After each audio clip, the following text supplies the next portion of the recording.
الحمد للہ الذی ابدع الافلاک والارضین والصلاة والسلام علی من کان نبیا وآدم بین الماء والطین وعلی آلہ واصحابہ اجمعین اما بعد فاعوذ باللہ من الشیطان الرجیم بسم اللہ الرحمن الرحیم قال اللہ تبارک و تعالی حکایۃ من ادعیۃ سیدنا خلیل ابراہیم ربنا وابعث فیہم رسولا منہم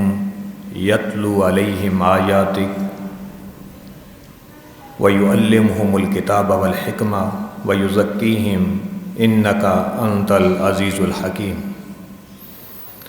وعجاب اللہ تبارک و تعالی فی الجزء الثانی مستجیبا لعدیۃ سیدنا ابراہیم وقال کما ارسلنا فیکم رسولا منکم یتلو علیکم آیاتنا ویزکیکم ویعلمکم الکتاب والحکمہ ویعلمکم ما لم تکونوا تعلمون آمنت باللہ صدق اللہ العظیم ان اللہ وملائکتہ یصلون علی النبی یا ایہا الذین آمنوا صلوا علیہ وسلموا تسلیما اللہم صل علی محمد وعلی آل محمد کما صلیت علی ابراہیم وعلی آل ابراہیم انک حمید مجید اللہم بارک علی محمد وعلی آل محمد کما بارکت علی ابراہیم وعلی آل ابراہیم انک حمید مجید الصلاۃ والسلام علیک یا سیدی یا رسول اللہ وعلی آلک واصحابک یا سیدی یا حبیب اللہ۔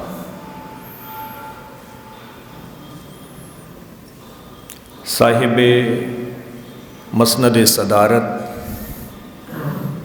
سالار قافلہ،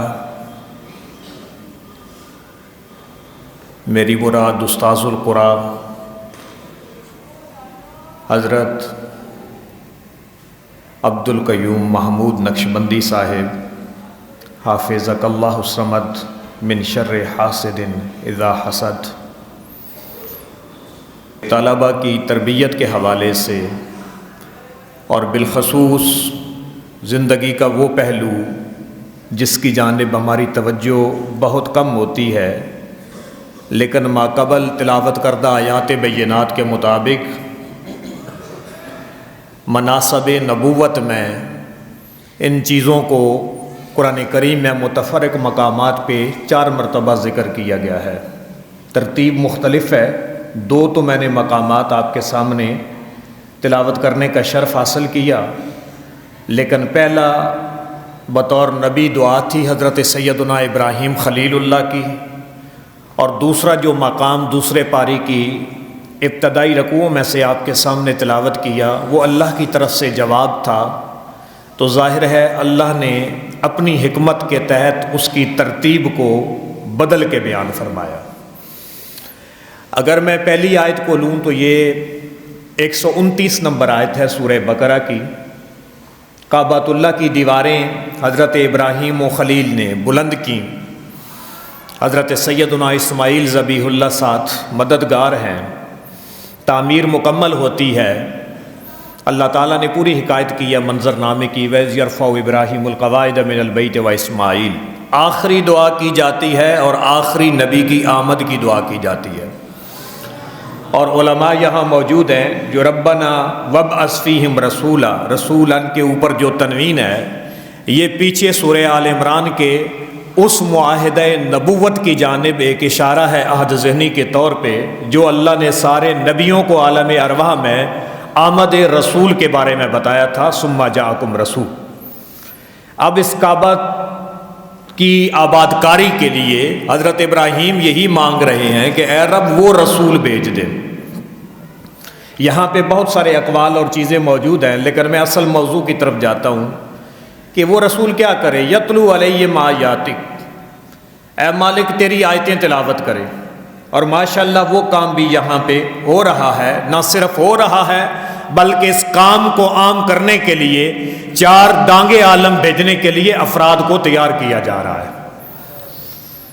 آگے عرض کی کہ وَيُعَلِّمُهُمُ الْكِتَابَ وَالْحِکْمَةَ، انہیں کتاب کی بھی تعلیم دے۔ الحمدللہ یہاں پہ مفتیان کرام، علماء کرام ہمارے ماتھوں کا جھومر ہیں، اور اعلاء کلمات اللہ کے لیے دنیا کے تلذذ اور دنیا کی مختلف قسم کی چمک دمک سے دور ہو کر، بے نیاز ہو کر، وہ دین متین کو اپنی جو ہے وہ نوکے لسان سے الواح قلوب و اذہان کے اوپر منقش کر رہے ہیں۔ وَيُعَلِّمُهُمُ الْكِتَابَ وَالْحِکْمَةَ، جو کتاب کی بھی تعلیم دے اور وہ رسول سنت کی بھی تعلیم دے۔ اس الحکمت کے لفظ کے تحت سنت خیر الانام میں حضور سیدی و مرشدی حضور ضیاء الامت جسٹس پیر محمد کرم شاہ صاحب الازہری جب مختلف قسم کے اخبارات کے اندر سلیم کے نام سے لاہور سے پرویزی تحریک نے فتنہ انکار حدیث کا بیج بونا شروع کیا، تو حضور ضیاء الامت اس وقت 50s کے اندر جامعہ الازہر میں طالب علم تھے۔ آپ وہاں سے لکھ کر بھیجتے تھے سلیم کے چاچا کے نام، وہ لکھتا تھا سلیم کے نام، اور تشکیک اور اس کے مختلف قسم کے کانٹے سنت کے بارے میں نوجوان نسل کے دل و دماغ میں پیوست کرتا تھا۔ تو حضور ضیاء الامت لکھتے تھے سلیم کے چاچا کے نام، اور آپ نے پھر باقاعدہ ایک کتاب لکھ کر سنت خیر الانام کے اندر 20 آیات، احادیث طیبات، اقوال ائمہ، فقہا، اصولیین سے آپ نے ثابت کیا کہ حکمت سے مراد سنت رسول صلی اللہ علیہ وآلہ وسلم ہے۔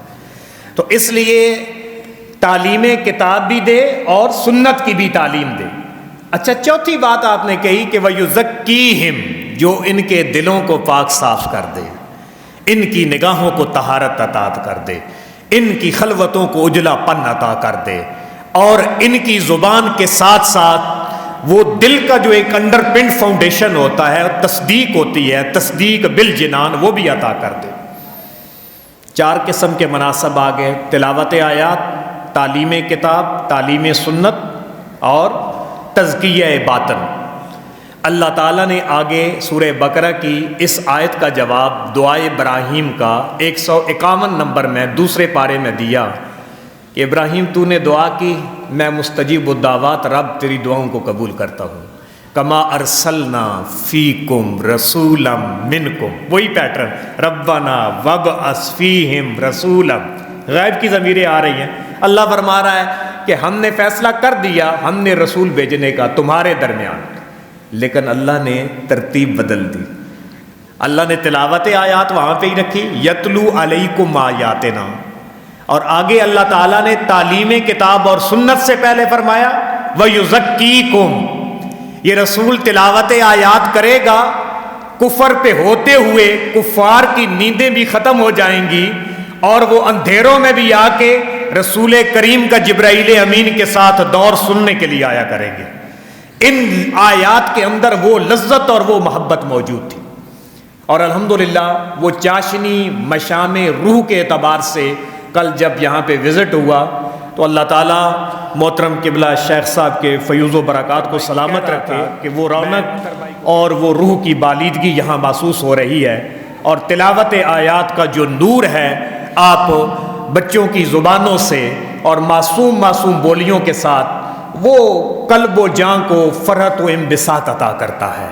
تو یہ تلاوت آیات اپنی جگہ رکھا، اور اس کے بعد آگے کہا وَيُزَكِّيكُمْ، یہ رسول پہلے کیا کرے گا؟ اپنی نگاہ سے تمہارے دلوں کا تزکیہ کرے گا۔ یاد رکھیں، تعلیم کتاب اور سنت اللہ تعالیٰ نے مؤخر کر دیا کہ جب تک زمین میں وتر نہیں ہوگا، زمین اس قابل نہیں ہوگی کہ اللہ کے کلام اور رسول رحمت کی سنت کے بیج کو بویا جائے، اس وقت تک اس کے اندر تعلیم کتاب اور تعلیم سنت کا کام نہیں ہوگا۔ تو تلاوت آیات کے بعد تزکیہ کو مکمل پہلے ماقبل ذکر کر دیا، پھر تعلیم کتاب اور تعلیم سنت، اور 5ویں چیز اللہ نے فرمایا رسول کریم کے علوم نبوت کو بیان کرتے ہوئے کہ وَيُعَلِّمُكُمْ مَا لَمْ تَكُونُوا تَعْلَمُونَ، جو بھی علم تمہارے پاس نہیں ہوگا تم آ کے پوچھو گے، اللہ کا رسول تمہیں وہ سارے علوم عطا فرما دے گا۔ وَيُعَلِّمُكُمْ مَا لَمْ تَكُونُوا تَعْلَمُونَ، جو کچھ بھی تم نے نہیں جانا آ کے پوچھو تو صحیح. اسی لیے رسول کریم پھر فرماتے ہیں کہ میں ممبر پہ آ کے جب آپ کے علوم پہ اعتراض کیا گیا، حضرت عمر ابن خطاب راوی ہیں، بخاری شریف کی روایت ہے، آپ نے کیا فرمایا کہ مجھ سے سوال کرو، فاسألونی فاسألونی. سوال کر رہے ہیں. رسول کریم نے ابتدائے آفرینش سے لے کر قیامت کے انعقاد تک تمام قسم کی چیزوں کو بیان کر دیا. حتی دخل اہل الجنت الجنہ واہل النار النار. تو یہ میرے رسول کریم کے علوم ہیں جو ان 2 آیات کے اندر بیان کیے گئے. اب ہمارے لیے سبق کیا ہے، سمجھنے کی بات کیا ہے؟ آپ کی ماشاءاللہ علوم کی مبادیات ہیں یا متوسطات میں ہیں آپ، اور ماشاءاللہ آپ کے اساتذہ منتہیات کو ہیں. ہم ان کے قدموں کی خاک تک ہیں جن کو اللہ تعالیٰ نے یہ علوم اور فضل اور یہ چیزیں عطا فرمائی ہیں. اب ہمارے لیے سوچنے کی بات یہ ہے کہ ظاہری قال اور قال یہ چیز اس تک محدود نہیں رہنا. اس ظاہری تعلیم کے ساتھ ساتھ جو سانچہ ہے شریعت کا، ہمیں دیکھنا بھی ہے کہ یہ شریعت ثمر آور بھی ہوئی ہے کہ نہیں ہوئی. اس کے اثرات اس تعلیم کتاب اور سنت سے پہلے، ہم اس کو پری ریکویزٹ کہتے ہیں، جو ما قبل اس کی جو ہے وہ ضرورت ہے، ہمارے دل نے اس چیز کو قبول کیا ہے یا نہیں کیا کہ جو ہم پڑھیں گے اس کے اوپر عمل کریں گے تو اللہ تعالیٰ اس کے ذریعے ہمیں باطن کا اجلا پن عطا کرے گا. پھر ان ظاہری حواس خمسہ کے علاوہ بھی اللہ جل مجدہ آپ کی شخصیت میں ایسا نکھار پیدا کرے گا کہ آپ اس پہ تو عمل کریں گے. ان تعمل بما تعلم، جو جانتے ہیں اس پہ عمل کریں گے. آتاک اللہ بما لا تعلم، اللہ وہ بھی علم آپ کو عطا کرے گا جس کا آپ کے پاس شعور نہیں. تو یہ جب تک تزکیہ باطن نہیں ہوگا، جس کو قرآن کریم نے تزکیہ کے لفظ کے ساتھ تعبیر کیا ہے. اور آقا کریم صلی اللہ علیہ وآلہ وسلم کی احادیث طیبات ہم دیکھتے ہیں. اللہ اکبر. تو آپ کی احادیث طیبات کے اندر، حدیث جبرائیل کے اندر احسان کے لفظ کے ساتھ اسے تعبیر کیا گیا ہے کہ احسان کیا ہے. آپ نے فرمایا ان تعبد اللہ کأنک تراہ ان لم تکن تراہ فإنہ یراک، کہ کیسے عبادت کرو کہ جیسے تم اللہ کو دیکھ رہے ہو. اگر تم اس درجہ پہ نہیں تو یہ تو سوچ سکتے ہو اللہ کی ذات مجھے دیکھ رہی ہے. اور یہاں پہ ڈاکٹر جمیل قلندر ہمارے انٹرنیشنل اسلامک یونیورسٹی کے استاد تھے. آخری عمر ان کی ان حقیقت کے علوم کی جانب زیادہ چلی گئی تھی. تو ڈاکٹر جمیل قلندر صاحب ایک دفعہ ہمیں الفرید آڈیٹوریم بیرا شریف میں لیکچر دینے کے لیے تشریف لائے. تو آپ نے یہاں پہ بڑے عمدگی کے ساتھ ایک معنی بیان کیا، اور اکثر میں گرامر جاننے والے یا علماء کی محفل میں یہ کرتا ہوں کیونکہ بات ہی ان کی ایسی ہے. وہ فرماتے ہیں کہ علم کے اندر انسان جب اپنے آپ کو سمجھنا کچھ شروع کر دے کہ میں کچھ ہوں، تو اس کا مطلب یہ ہے کہ وہ جہالت کی جانب چلا گیا ہے. اس راہ میں چلتے ہوئے یہ اعتراف ضروری ہے کہ ما عرفنا کا حق کا معرفت، کہ اے رب ہم نے تیری معرفت کا جو حق ہے وہ ادا نہیں کیا. اپنی کم مائگی ملوز خاطر رکھنی چاہیے. عجز و انکساری کو اپنے سامنے رکھیں، یہ چیز اپنے پلے باندھ لیں. اور آپ کو ادب کی ابتدائی کتابوں میں سکھایا جاتا ہے کہ نہد شاخ پر میوہ سر بر زمین، کہ جو پر میوہ شاخ ہوتی ہے وہ سر زمین کی جانب سجدے میں کر دیتی ہے کہ اللہ کا شکر ادا کیا جائے. اللہ تعالیٰ آپ کو علم عطا کرے تو دعا کریں اللہ علم بھی عطا کرے، اس کے ساتھ جھک جائیں. جتنا تواضع کریں گے تو صراحی سر نگوں ہو کر بھرا کرتی ہے پیمانہ.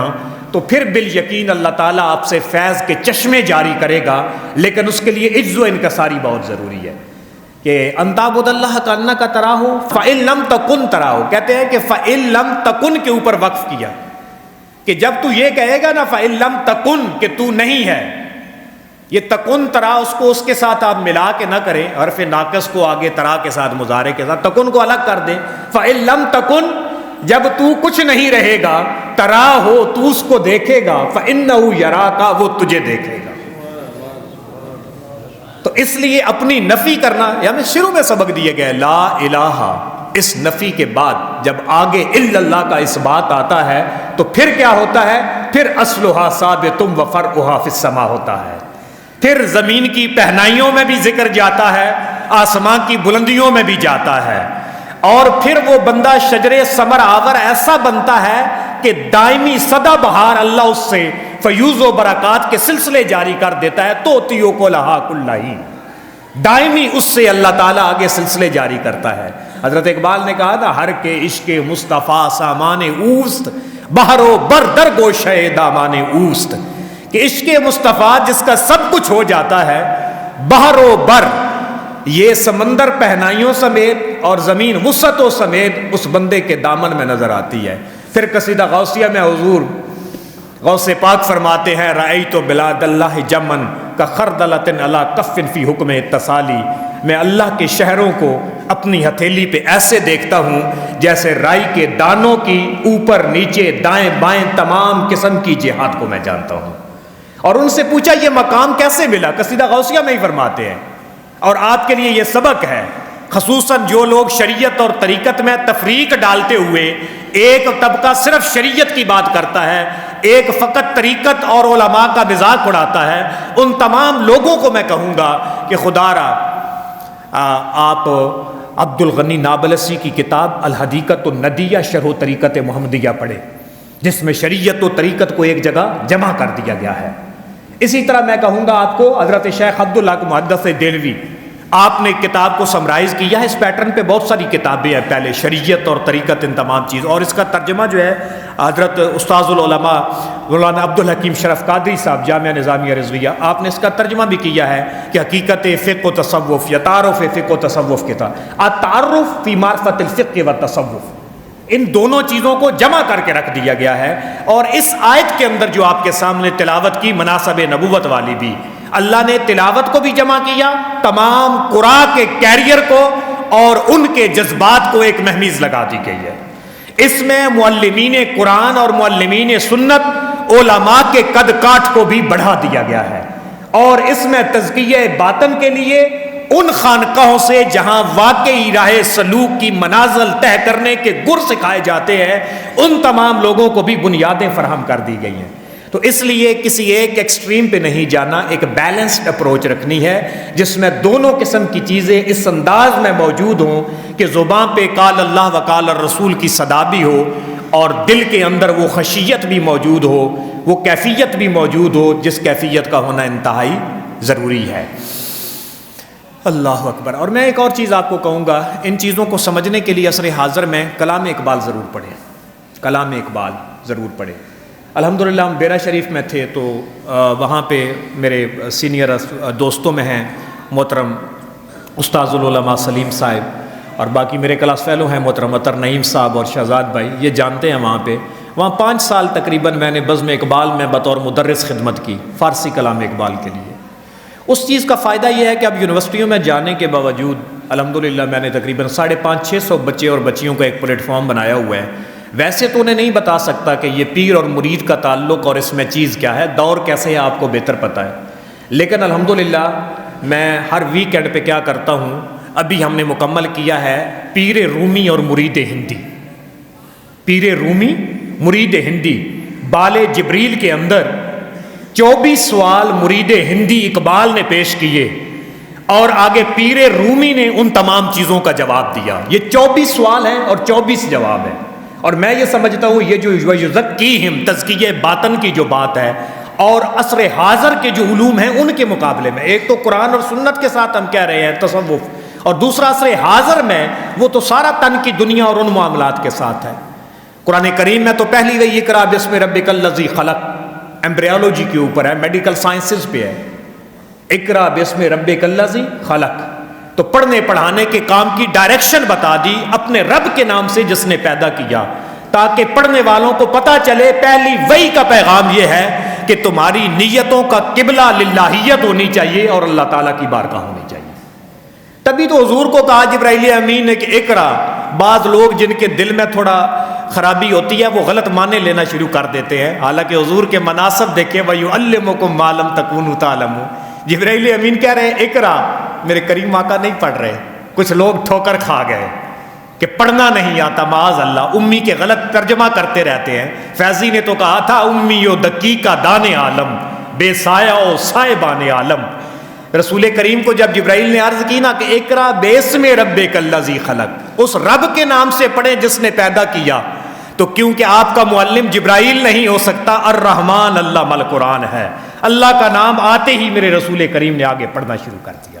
تو اس لیے پڑھنے پڑھانے کا جو بنیادی تعلق ہے، اور پھر دیکھیں 3 ہی بنیادی طور پہ اس میں پلرز ہوتے ہیں جو تعلیم کا ہمارا مشغلہ ہے، جسے جدید ہم پیڈاگوگی کہتے ہیں، انداز تحقیق اور ان کے اوپر۔ مثلا یا تو بات ہوتی ہے کوئی بندہ فیلئر کا شکار ہو جائے نا، تو کہتے ہیں جی کہ بس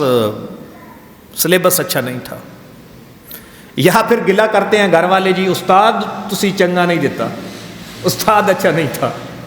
یا پھر کہتے ہیں کہ سلیبس بھی اچھا تھا، استاد بھی اچھا تھا، یہ بچہ ہی نکما ہے۔ 3 چیزیں ہوتی ہیں۔ لیکن قرآن کے اندر آپ دیکھیں، میرے حضور کے علوم کی جہاں تک بات ہے، پڑھانے والی اللہ کی ذات ہے، جس نے حاصل کرنا ہے وہ جناب محمد رسول اللہ ہے، اور جو سلیبس دیا جا رہا ہے وہ لا ریب فیہ ہے، لا تبدیل لکلمات اللہ ہے، لا رتم ولا یابس الا فی کتاب مبین ہے، تبیانا لکل شیء ہے۔ جب کسی چیز میں تینوں پلرز میں کمی نہیں ہے تو میرے حضور کے علوم کے عروج میں کیا کوئی کمی ہو سکتی ہے؟ تو اسی لیے آقا کریم صلی اللہ علیہ وآلہ وسلم نے جو علوم عطا کیے، ان تمام علوم کی ماہیت اور ان کے معاملات دیکھیں تو آج ہمارے لیے سمجھنے کی انتہائی ہمیں ضرورت ہے کہ اس علم کی ڈائریکشن ہمارے سامنے بڑی واضح ہونی چاہیے۔ تو حضرت اقبال کا میں آپ کو بتا رہا تھا کہ آپ ان علوم کو آگے پھیلانے کے لیے، ایک تو یہ ہے کہ حضرت اقبال کے کلام کو آپ پڑھیں گے نا، آپ لفظوں میں غنی ہو جائیں گے۔ ایک ہی مفہوم کو بیان کرنے کے لیے، ایک ہی مفہوم کو بیان کرنے کے لیے اقبال آپ کو اتنا رچ کر دے گا، لفظوں کا ایک لائن آ جائے گی آپ کے سامنے کہ اس تعبیر میں۔ مثلا میں آپ کو ایک ایگزامپل دیتا ہوں بطور طالب علم۔ آپ کہیں پہ اپنے میرے کارواں کو بیان کرنا چاہتے ہیں کہ ہمارے قافلے کا سالار کیسا ہے، تو آپ کہیں گے کہ میرے کارواں وہ ہوتا ہے جو دیکھتا ہے تو نگاہ بڑی بلند ہوتی ہے، ویژنری پرسنالٹی ہوتی ہے، نگاہ بلند ہے، وہ بولتا ہے تو اس کے الفاظ جوڑنے والے ہوتے ہیں، توڑنے والے نہیں، وہ سخنے دل نواز کا پیکر ہوتا ہے، اور وہ جب مشکل آ جاتی ہے تو خود اپنے آپ کو پیچھے ہائیڈ نہیں کرتا ہیومن شیلٹر کے، وہ اپنی چھاتی کو سامنے لے کے جاتا ہے، وہ پہلے اپنی چھاتی کو کیا کرتا ہے، کہتا ہے اس کو میئر کرو، وہ جاں پرسوز ہوتا ہے۔ اب یہ مجھے کہاں سے مفہوم ملا؟ اقبال نے آئیڈیا بھی دے دیا، اور وہ جو آئیڈیا ہے اس معافی ضمیر اور معافی ذہن جو ہے اس کو تعبیر کرنے کے الفاظ کے قالب بھی دے دیے ہیں۔ آپ فرماتے ہیں کہ لیڈرشپ کے، اور یہ ہم الحمدللہ مینجمنٹ سائنس سکولز کے اندر، نسٹ بزنس سکول کے اندر میں لیڈرشپ کے بھی سبجیکٹ پڑھاتا ہوں، مینجمنٹ سائنسز کے اندر، اور اتنے بڑے پرنسپل کسی بھی گورے نے اپنی لیڈرشپ کی کتابوں میں نہیں دیے کہ نگاہ بلند، سخن دل نواز، جاں پرسوز، یہی ہے رخت سفر میرے کارواں کے لیے۔ اب یہ ایک شعر ہے، اس میں کہیں بھی آپ گفتگو کرنا چاہیں گے، ایک تو آپ کو آئیڈیا بھی دے دیا، آپ کو اقبال نے الفاظ بھی دے دیے۔ تو اسی طرح پیر اور مرید کے رنگ کے اندر ان بچوں کو جب یہ میں نے سبق ختم کیا تو شروع میں ہی نا پہلا جو شعر آتا ہے، جب علوم مغرب کے اوپر اقبال نے تھوڑی تنقید کی، ایسے نہیں کہ خود میونخ سے ہو کے آئے تھے، یہاں استاد سید میر حسن سے پڑھ کے گئے تھے، آپ کے والد شیخ نور محمد سلسلہ قادریہ سے منسلک تھے، اور سید میر حسن، اور اقبال کی جو پہلی اپوائنٹمنٹ ہے جی سی یونیورسٹی میں وہ عربی کے لیکچرر کے طور پہ ہے، یہ بھی آپ کو پتہ ہونا چاہیے، اور پہلی جو کتاب انہوں نے لکھی ہے وہ علم الاقتصاد لکھی ہے، اسلامی اقتصاد کے اوپر، اکنامکس کے اوپر لکھی ہے۔ اور بعد میں جب آپ مڑ کے آئے وہاں پہ ہونے کے بعد کہ یہ مغربی علوم کیا ہے، یہ پہلا سوال آپ نے رکھا پیر رومی کے سامنے، تو پیر رومی کہتے ہیں آگے، علم را بر تن زنے مارے بود، علم را بر دل زنے یارے بود، کہ علم کو جب تن پہ مارا جائے، تن کے لیے سیکھا جائے، دنیا کمانے کے لیے سیکھا جائے، اور اس میں سیدھی سی بات ہے، بڑے جبہ و کبہ والے بھی لوگ دنیا داری اور ظاہری نمود و نمائش کے لیے کرتے ہیں، ان کی مذمت اللہ تعالیٰ کے محبوب کریم نے اپنی احادیث طیبات میں فرمائی ہے۔ تو یہ ضروری نہیں ہے کہ ایک بندہ میڈیکل سائنسز پڑھ رہا ہے، اس کی نیت یہ ہے کہ میں عام ڈاکٹروں سے ہٹ کے مریضوں کی دکھتی ہوئی رگ پہ ہاتھ رکھوں گا، میں انجینئر بن کے پاکستان کے دفاع کو مضبوط کروں گا، اور اس آیت کی حقیقت میں امپلیمنٹیشن کروں گا، وَأَعِدُّوا لَهُم مَّا اسْتَطَعْتُم مِّن قُوَّةٍ وَمِن رِّبَاطِ الْخَيْلِ، تو بالیقین اس بندے کی نیت کی صالحیت کی وجہ سے اس کے قلم کو بھی اللہ تعالیٰ خون شہداء کے ساتھ تولے گا۔ لیکن دوسری طرف جو جبہ و دستار میں ہے، دستار کی ہر تار کی تحقیق ہے لازم، ہر صاحب دستار معزز نہیں ہوتا، تو نیتوں کے بدل جانے کے ساتھ بظاہر جبہ اور قبہ جو ہے وہ نظر تو آتے ہیں، لیکن اصحاب نظر کو ان کے داغدار دامن بھی بڑے واضح نظر آتے ہیں۔ تو اس لیے وہاں پہ یہ پوچھا کہ جب تن کے لیے علم حاصل کیا جائے تو وہ سانپ بنتا ہے، اور جب من کے لیے حاصل کیا جائے تو یار بود، اس سے پھر دوستیاں قائم ہوتی ہیں۔ وہ علم پھر کیا کرتا ہے؟ وہ عروج عطا فرماتا ہے، پھر انما یخشی اللہ من عباد العلماء کے کالب میں ڈھل کے نظر آتا ہے۔ وہ حقیقت میں العلماء ورثۃ الانبیاء کا مظہر بن کے مطلع علم کے اوپر چمکتے ہیں، اور ٹامک ٹوئیاں کھانے والے راہی گیروں کی ہدایت کا سامان پیدا کرتے ہیں۔ تو اس لیے علم را برتن زنے مارے بہت اچھا۔ مجھے یہ یاد آ گیا کہ ترکی میں 2018 میں گیا، یہ بھی بڑا ایک انٹرسٹنگ سی بات ہے، ایک آپ کے لیے ایک انسپائریشن بھی ہے۔ ہم اسلامک یونیورسٹی کے ہاسٹل میں تھے، ایک دوست میرے پاس آیا، مجھے کہتا ہے شاہ صاحب ترکی میں مرمرہ یونیورسٹی میں کانفرنس ہو رہی ہے، اور طیب اردگان بھی وہاں کا گریجویٹ ہے، اور وہ پوری دنیا سے کامیاب سلیبسوں کو مانگ رہے ہیں کہ جن سلیبس کے اندر دین اور دنیا کی دونوں قسم کی تعلیم کو جمع کر دیا گیا۔ اور مجھے اس نے بتایا کہ ایک بندہ کراچی کے ایک ادارے کے بارے میں واضح اس نے بتایا، جامعۃ الرشید کے بارے میں، کہ اس کے بارے میں وہ ایک لکھ رہا ہے ملخص، کہ وہ بھیج رہا ہے کہ پاکستان کے اندر یہ پہلا ادارہ ہے جس نے ان کو جمع کیا ہے، اس سے پہلے یا ابھی بھی کوئی اور ایسا ادارہ نہیں جتنا ان کا کام ہے۔ اور وہ یا تو لکھ کے انگلش میں، وہ ہے انگلش کے اندر لکھنا ہے، تو مجھے آپ پہ امید ہے آپ کر لیں گے۔ میں نے کہا ٹھیک ہے انشاءاللہ۔ اللہ اکبر۔ تو مجھے یاد ہے کہ میں نے اس کے اوپر ایک ٹائٹل بنایا، an introduction of modern education in classical Darul Uloom system of Pakistan, a case study of Darul Uloom Muhammadia Ghausia بیرا شریف۔ الحمدللہ میرے بھیجنے کی دیر تھی کہ وہ ہمارا جو ایبسٹریکٹ ہے وہ قبول ہو گیا، اور انہوں نے دعوت دی کہ آپ آئیں وہاں پہ،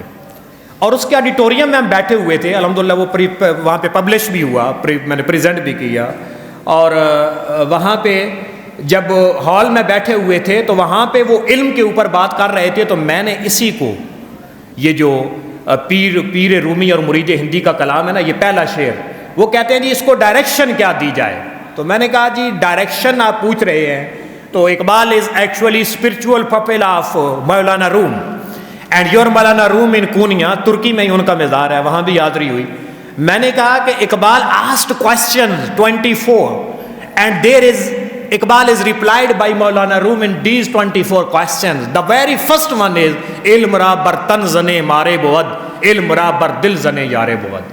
تو وہاں پہ حال تالیوں سے گونج اٹھا، اور انہیں میں نے ایکسپلین کیا، میں نے کہا آپ دنیا سے حل پوچھ رہے ہیں، آپ مولانا روم کے 7 دفاتر مثنوی کے لے لیں، انشاءاللہ آپ کے تمام قسم کی حرمانیوں کا اور محرومیوں کا حل جو ہے مولانا روم کے قدموں میں موجود ہے۔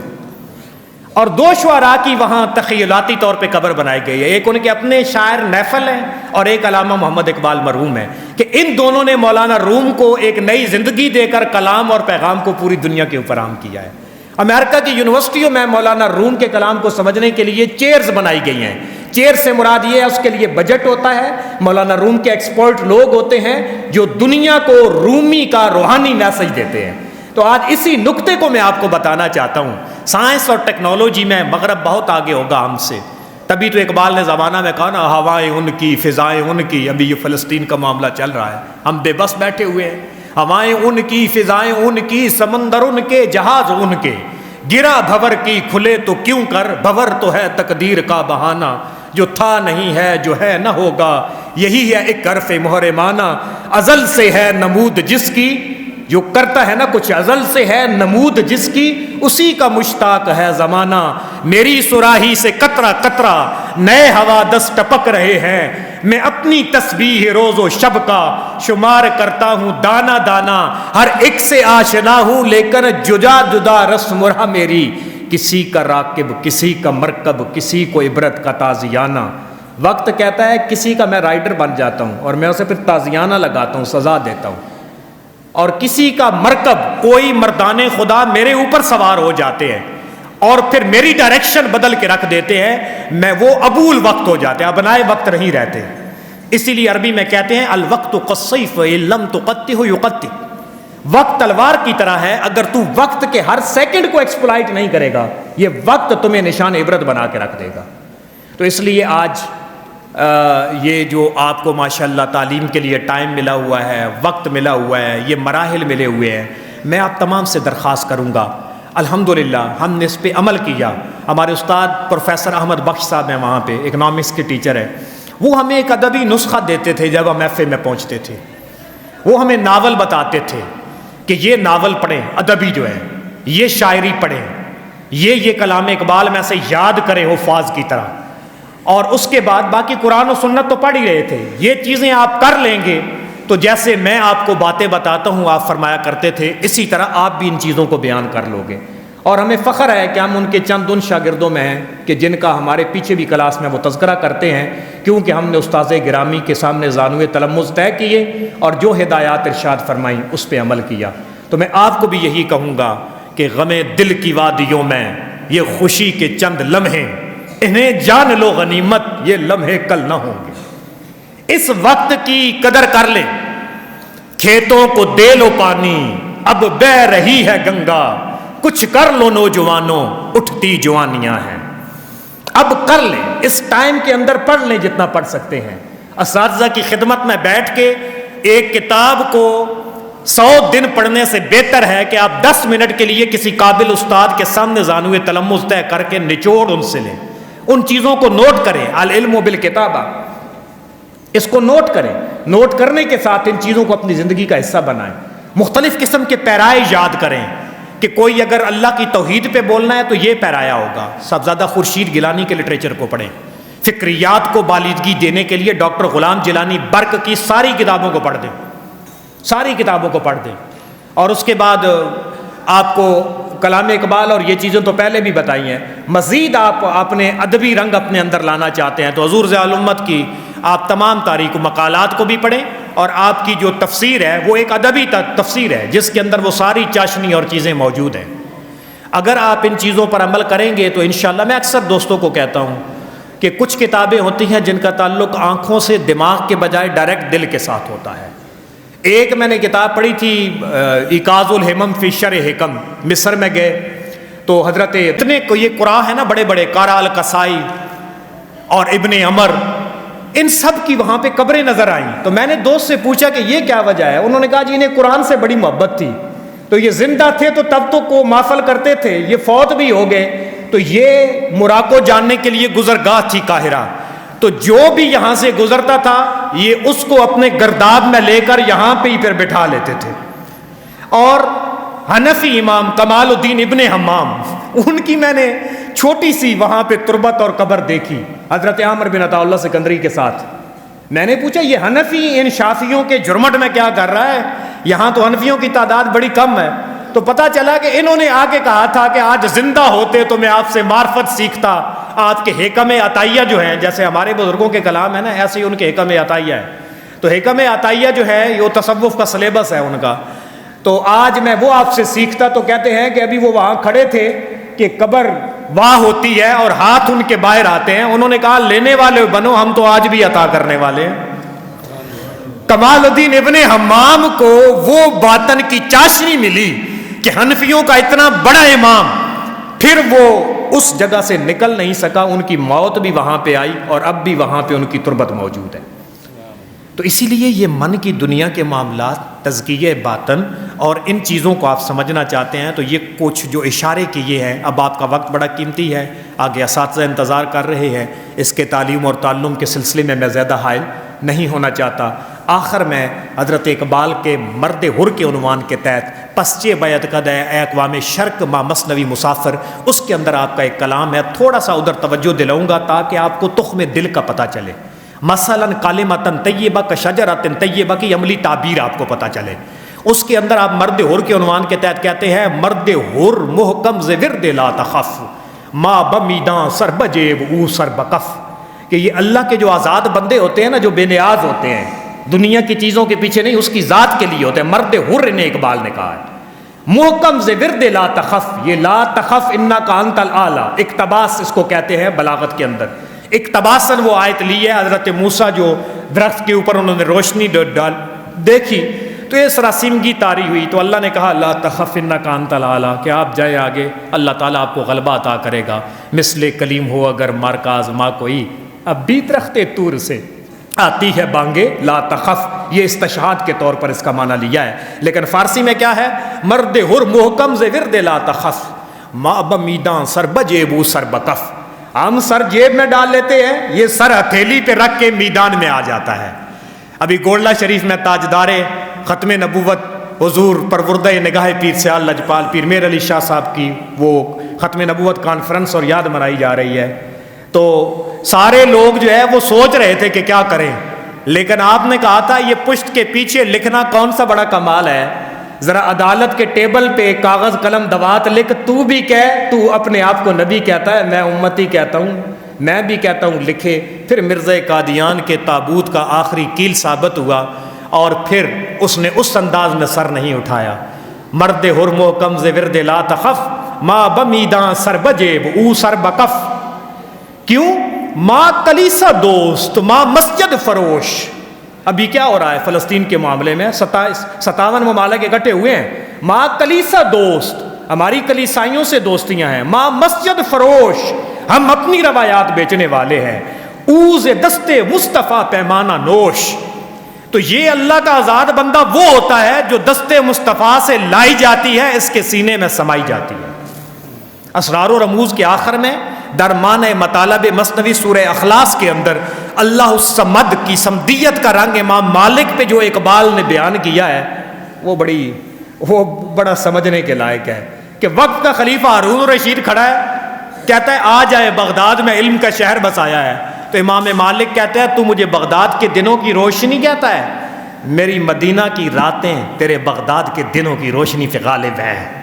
اقبال کنکلوڈ کرتے ہیں